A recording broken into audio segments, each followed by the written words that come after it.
Alright everyone, how are you doing? It has been a long, gruesome international break, but finally football is back and there are some brilliant games this weekend. So here are my 10 Premier League predictions for all the games across Saturday, Sunday and even West Ham playing on Monday night. And as I say, I am buzzing for the Premier League to be back, kicking things off in the Midlands for Leicester City versus Chelsea at the King Power Stadium. And you're told never to back the early kickoff, especially when the team that is going to cause some shock or upset, in this case Leicester City, are playing at home. But for this one, I can only see one winner, and that is Chelsea, who've had 1 win, 1 loss and 3 draws in their last 5 games. So actually not the best of form, but taking on Leicester, who are winless in the last 3, 15th in the league and even sat below West Ham. That's when you know it's bad. So because of all that, I am going to go Leicester 1, Chelsea 3. Then into the 3 p.m. kickoffs, we head to Villa Park for Aston Villa versus Crystal Palace. And a couple of weeks ago, this would have been an easy one to predict. It would have been Aston Villa all day long. They were on fire. Unai Emery cooking once again with his claret and blue side. But in recent times, things have been very, very different. Aston Villa, 4 losses from 4. It's really not looking good for them at the minute. They desperately need 3 points or even a point. They honestly just can't win a game of recent times. We had 2 very tough fixtures in the Premier League. A 4-1 defeat away at Tottenham after taking the lead, and a 2-0 defeat to league leaders Liverpool at Anfield. But in those other 2 games in the other competitions, a 1-0 defeat to Club Brugge in the Champions League, conceding their first goal back in the competition, and of course losing, not being able to respond to that goal. And then in the Carabao Cup, exiting to Crystal Palace, who they will try and get revenge on this weekend. And as for the low-soaring Eagles of Crystal Palace, they are in the relegation zone right now after only 1 win all season in the Premier League, and that was against Spurs. I mean, even we went to Selhurst Park and took 3 points, and Spurs can't. What a banter club. But what I will say is Palace do desperately need that second win of the season to seriously get their season up and running, because they are sat in the relegation zone right now. It's not looking too good. After that win over Spurs, they got a draw away at Wolves. Actually a decent point considering how the game did go. But also they lost at home to Fulham just before the international break. So all that momentum from the Tottenham game was kind of erased straight away, and it's going to be very, very tough to win 3 points back away at Villa Park on Saturday. So because of this, I'm going to say Aston Villa back to winning ways 2-0.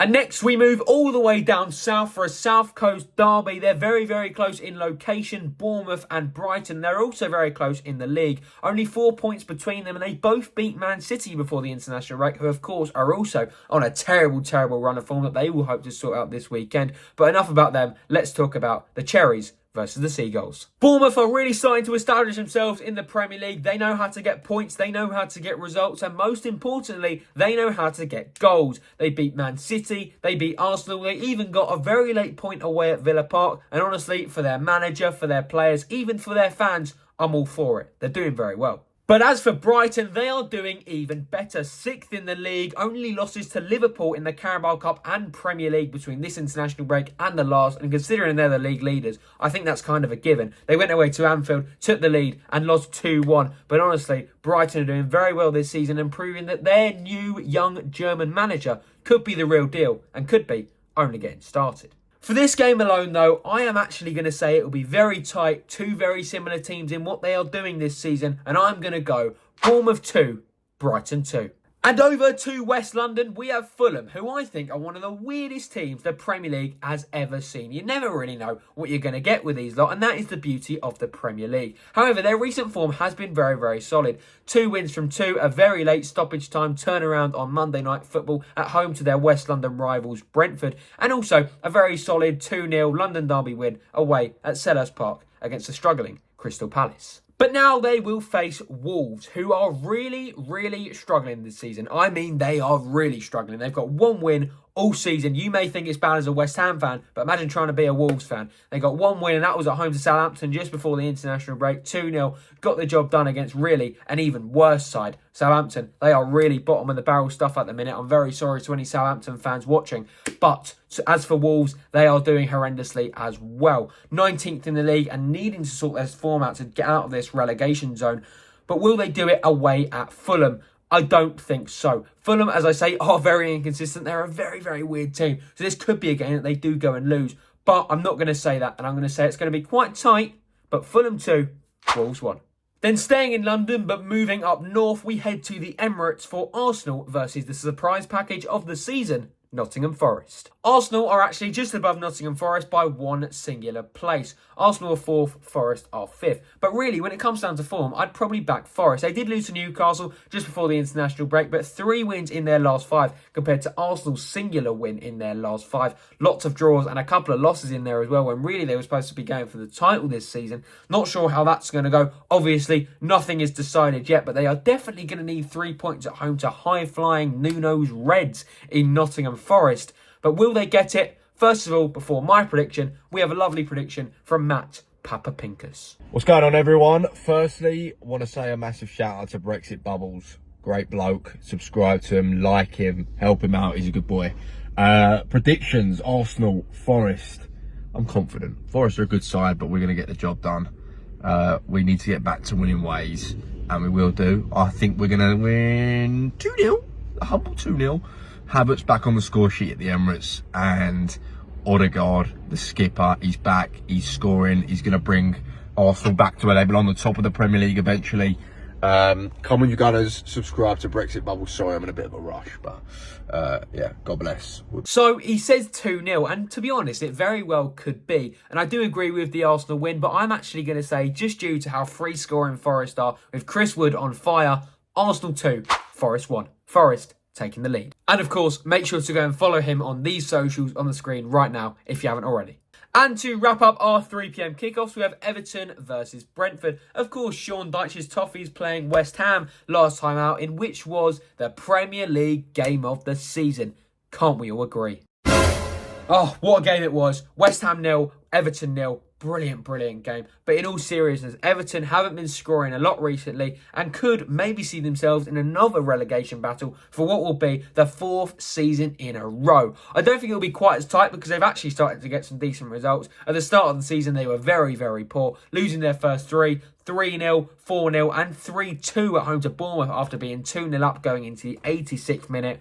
How do you even do that? That is utterly diabolical. But as I say, since then, they've been all right. Only having 1 loss since September, and to be fair to them, they started to get some decent results. And as for Brentford, they are just outside of the top 10 with really a mixed run of form. A 2-1 late collapse away at Craven Cottage. Their West London rivals of Fulham. They were 1-0 up going into stoppage time, and they actually lost the game 2-1, so they must have been gutted about that. But the following week, they got a good win, 3-2 at home to Bournemouth. So, as I say, a bit of mixed form, and for this game, they will be looking for yet another 3 points. But I am going to slightly contradict myself and say that Brentford will not win this game and they won't draw it either. I think Everton's home form is going to be very, very vital. The atmosphere at Goodison Park, of course, this being their last season. So I am actually going to say Sean Dyche's Toffees 1, Brentford 0.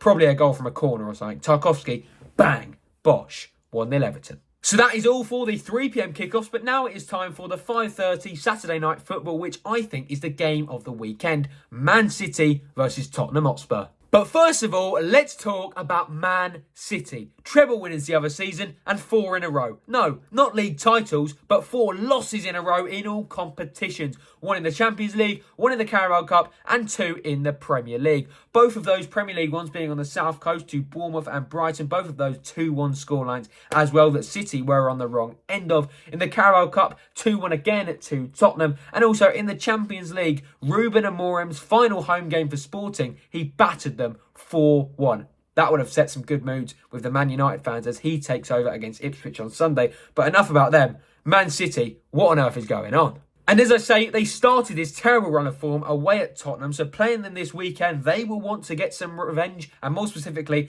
Pep will want to get some revenge as he has signed his brand new 2-year contract extension at the Etihad. And the Etihad, their fortress, they are coming back home after having 4 away games and 4 losses in all of those. So coming back to the Etihad in Manchester, it is going to be a very, very good game and one that Pep will definitely want to take 3 points from. And as for Spurs, things are just going on as usual. They're being very Spursy. Beating City, beating Villa, but losing to Galatasaray and losing at home to newly promoted Ipswich. Can you think of anything more Spursy? Trust me, they do it every season. But what I will say is Spurs going into this game, they've obviously got a very good record against Man City, usually at the Tottenham Hotspur Stadium. So it will be a very good game.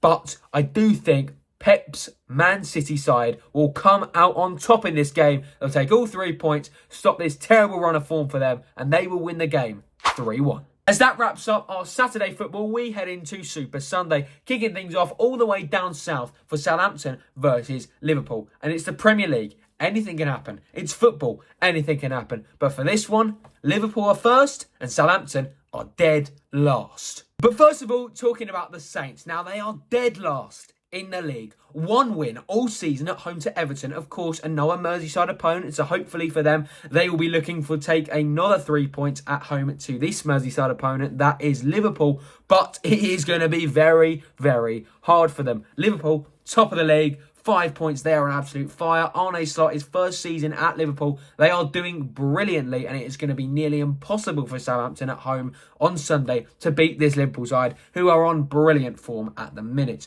But what I will say, before you hear my prediction, we have two experts on Southampton and Liverpool in Barnet Talks Ball and Jonathan Morley. Let's hear their predictions. Liverpool versus Southampton prediction. This should be a pretty routine win for Liverpool. Let's be real. But look, it's the Premier League and it's only resuming just after yet another crap international break as well. Southampton are basically already fighting for their lives down there. We will need to put in a performance, but I think we will.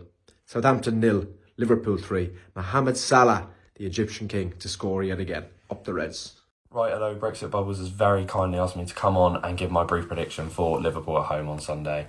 And I think we're going to lose 3-0. I think it's going to be a very comfortable win for Liverpool. I don't think they're going to struggle at all. We've got Aaron Ramsdale out injured until Christmas. We've got Bednarek out for a few weeks.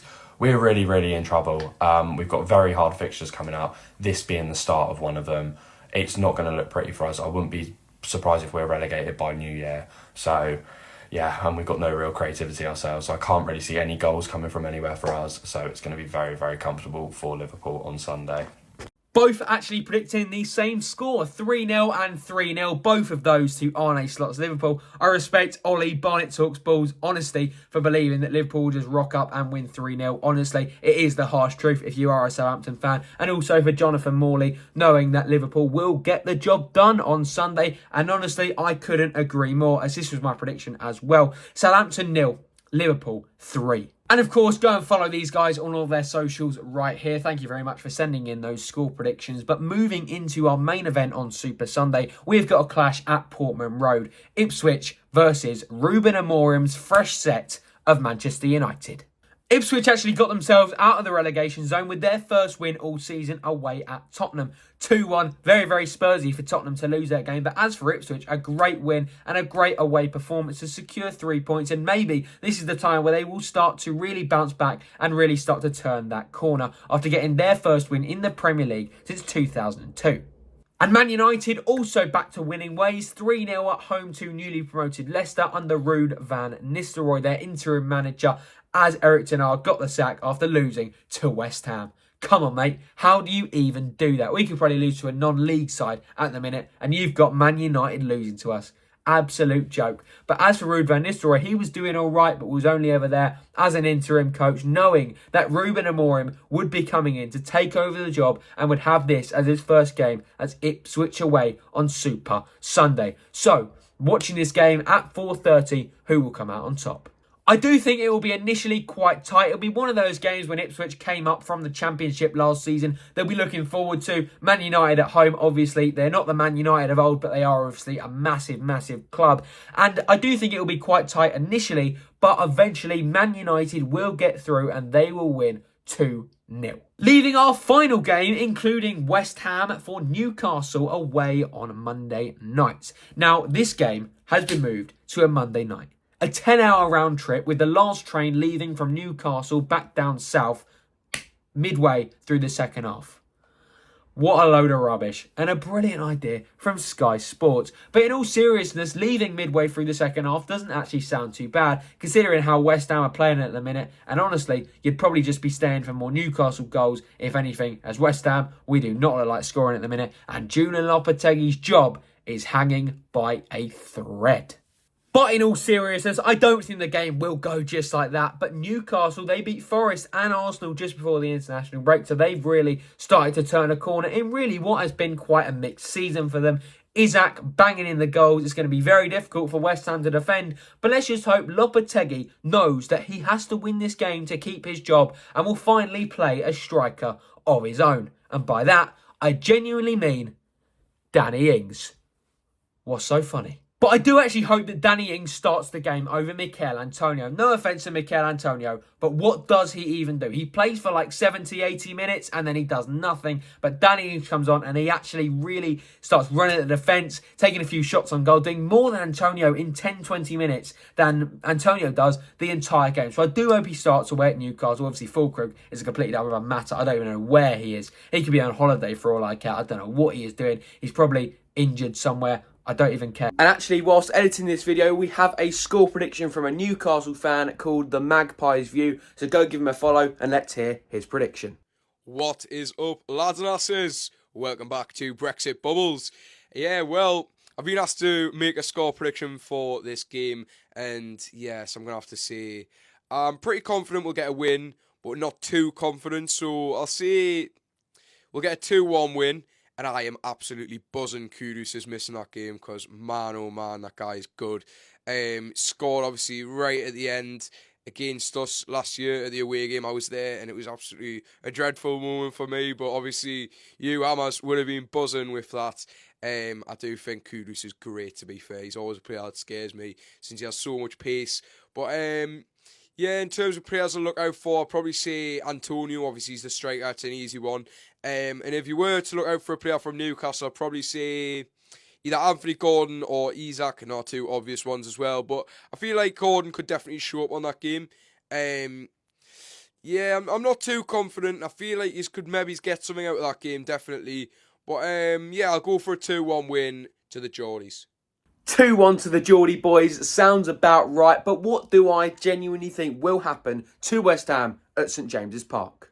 5-0 to the... No chance. We'll be lucky to take 5 shots. However, I do think we will get a point out of the game. Lopetegui desperately needs it, so I'm going Newcastle 1, West Ham 1. Come on, you Irons. We need this. And that wraps up this Premier League weekend prediction video. It's great to be back watching the best league in the world after yet another boring international break. Can't we all agree? But what I will say is make sure to go and check out all of these creators that were in the video today. Thank you very much for sending in your score predictions. And if you, the viewer, did enjoy this video, make sure to like and subscribe. And until next time, when we will find out what happens at St James's Park between Newcastle and West Ham. Come on, you Irons. Let's have it. See you soon.